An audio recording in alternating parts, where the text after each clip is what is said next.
Pito ka mga vault, mga computer, mga dokumento sa SEC registration, income tax return, bank deposit slip ug uban pa ang nasakmit sa National Bureau of Investigation Cebu District Office kagahapong adlaw Oktubre 23 sa ikaduhang hugna silang search operation sa Tourist Garden Hotel sa Barangay Agus, Syudad sa Lapu-Lapu kung asa nag-operate ang usa ka illegal pogo hub.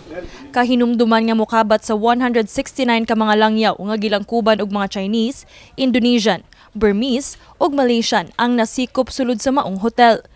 Niuban ang MyTV Cebu News Team sa NBI sa gipahigayong search operation sulod sa opisina sa pangu sa Pogo Hub, Shoki Zhao, atong naabtan ang mga ekipo nga posibleng gigamit alang sa Pogo operation.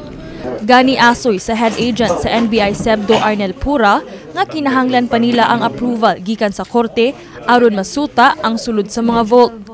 Now we believe na contains vital evidence makasupport sa atong case. We will make a manifestation or prayer na matagaan ta og authority sa court na naghatag sa search warrant to open the vaults. It will be the court who will decide when and where are we going to open the vaults.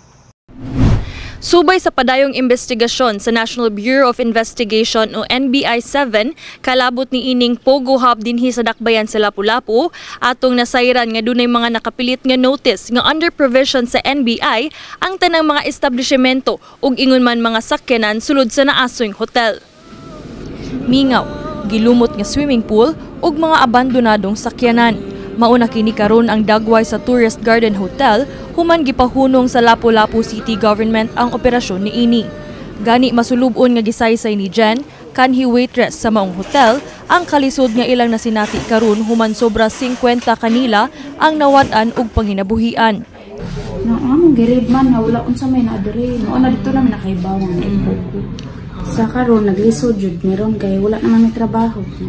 Dako kayong kuana mo kay daghan mo ro mo mga trabaho nya wala sad mi nag-expect nga naay pa day pugo diri sa sulod kay among giari waitress raman ko kami nagtuora sa jud mi og wala ba day kuan diri sa sulod nya mo serve lang mi na ipaserban wala sad mi kay baw kay mga Chinese raman sad ang mga tao diri di mi kasabot sa ilang istoryahan.